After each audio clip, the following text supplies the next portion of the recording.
रूही की शरारत। अब जब चांदनी रोशनी की रानी बन गई थी, नूरबन में सब कुछ बहुत सुंदर और शांत था। लेकिन हर कहानी में थोड़ा सा तड़का जरूरी होता है, और वो तड़का थी रूही, चांदनी की छोटी बहन।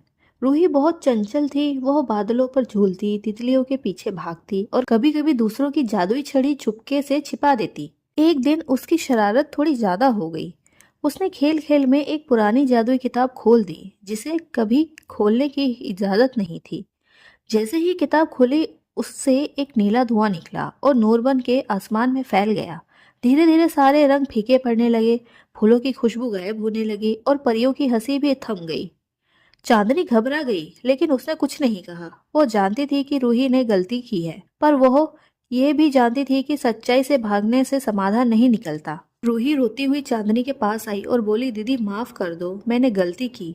चांदनी ने उसे गले लगाया और कहा, गलती स्वीकार करना ही पहला जादू है। फिर दोनों बहनें साथ चली और जादुई किताब के पन्ने पलटते हुए एक मंत्र मिला, जिसे दो सच्चे दिल मिलकर ही बोल सकते थे। जैसे ही उन्होंने मंत्र पढ़ा, आसमान फिर से रंगीन हो गया। फूल हंसने लगे और नूरवन में जिंदगी लौट आई। अब रूही भी समझ चुकी थी कि जिम्मेदारी और शरारत के बीच संतुलन जरूरी है, और तभी से चांदनी और रूही दोनों बहनें नूरबन की रोशनी और हंसी की रक्षक बन गई। रहस्यमय परी नायरा। एक रात जब पूरा नूरबन चांदनी में नहा रहा था, आसमान से एक सुनहरी तारा टूटा और दूर जंगल के एक कोने में गिरा। सुबह सब परियां उस ओर दौड़ी। वहां एक लड़की बेहोश पड़ी थी। उसकी पीठ पर टूटे हुए पंख थे और माथे पर एक चमकता निशान। चांदनी ने उसका नाम पूछा, लेकिन लड़की कुछ नहीं बोली। उसकी आंखों में डर और दर्द दोनों थे। चांदनी ने उसे अपने महल में जगह दी और नाम दिया नायरा। धीरे धीरे नायरा ठीक होने लगी। उसने उड़ना नहीं सीखा था, लेकिन जादू की किताबें पढ़ने में उसे गहरी समझ थी। उसने परियों को कुछ ऐसे मंत्र सिखाए जो कभी किसी ने नहीं सुने थे। रूही ने एक दिन धीरे से पूछा, तुम कौन हो नायरा? तुम्हारे पंख क्यों टूटे हैं? नायरा कुछ देर चुप रही, फिर बोली, मैं अंधेरे की रानी कालीरा की बेटी हूँ, लेकिन मैंने उसकी बुराई को कभी अपनाया नहीं। जब मैंने उसका विरोध किया, उसने मेरे पंख तोड़ दिए और मुझे नूरवन से दूर फेंक दिया। सब परियां चौंक गई, लेकिन चांदनी मुस्कुराई और बोली, हम तुम्हारा अतीत नहीं, तुम्हारा दिल देखते हैं, और वे साफ है। नायरा की आंखों से आंसू बह निकले। उसी पल उसके टूटे पंखों से सुनहरी रोशनी निकली और पंख धीरे धीरे वापस जुड़ने लगे। उसकी सच्चाई और हिम्मत ने उसे फिर से परी बना दिया, और अब वो सिर्फ कलीरा की बेटी नहीं थी, वो नूरबन की गुप्त रक्षक बन गई। रहस्यमय परी नायरा। एक रात जब पूरा नूरबन चांदनी में नहा रहा था, आसमान से एक सुनहरी तारा टूटा और दूर जंगल के एक कोने में गिरा। सुबह सब परियां उस ओर दौड़ी। वहां एक लड़की बेहोश पड़ी थी। उसकी पीठ पर टूटे हुए पंख थे और माथे पर एक चमकता निशान। चांदनी ने उसका नाम पूछा, लेकिन लड़की कुछ नहीं बोली। उसकी आंखों में डर और दर्द दोनों थे। चांदनी ने उसे अपने महल में जगह दी और नाम दिया नायरा। धीरे धीरे नायरा ठीक होने लगी। उसने उड़ना नहीं सीखा था, लेकिन जादू की किताबें पढ़ने में उसे गहरी समझ थी। उसने परियों को कुछ ऐसे मंत्र सिखाए जो कभी किसी ने नहीं सुने थे। रूही ने एक दिन धीरे से पूछा, तुम कौन हो नायरा?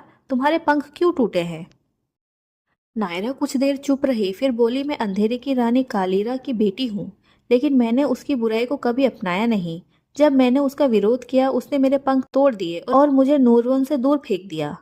सब परियां चौंक गई, लेकिन चांदनी मुस्कुराई और बोली, हम तुम्हारा अतीत नहीं, तुम्हारा दिल देखते हैं, और वे साफ है। नायरा की आंखों से आंसू बह निकले।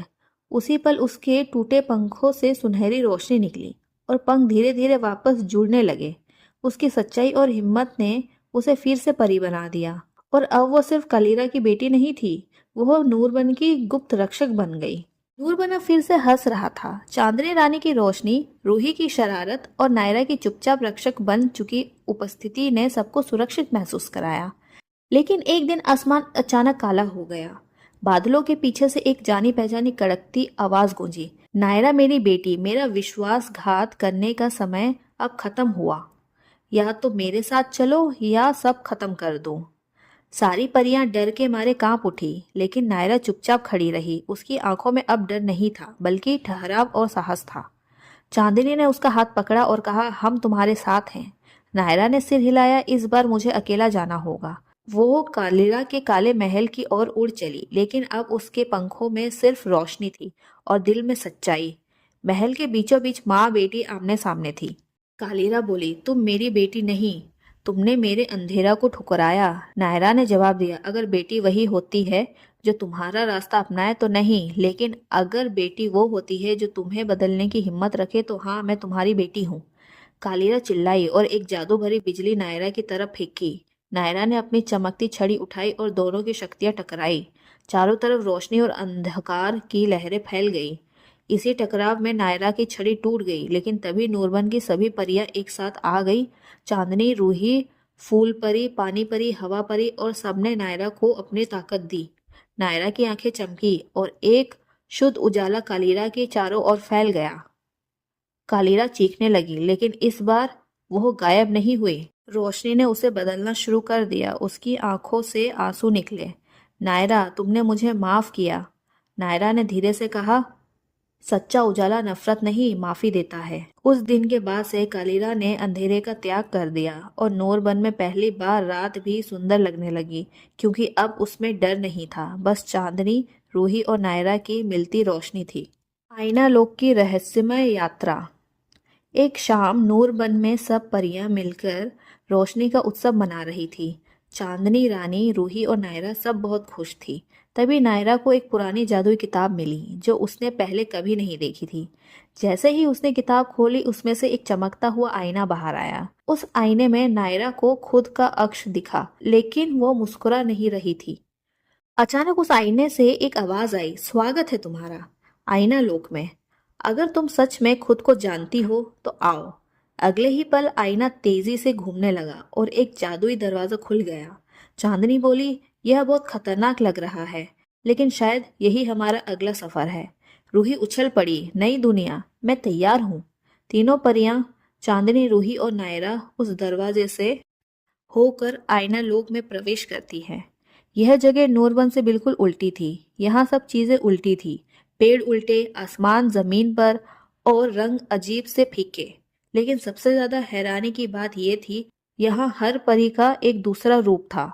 चांदनी का अक्स गुस्सैल था, रूही का अक्स डरपोक था और नायरा का अक्स अंधेरे से भरा हुआ। अब तीनों को अपनी अपनी परछाई से जीतना था, क्योंकि जब तक वे खुद के भीतर के डर, गलतियां और अहंकार को नहीं पहचानेंगी, तब तक वो आईना लोक से बाहर नहीं जा सकेंगी।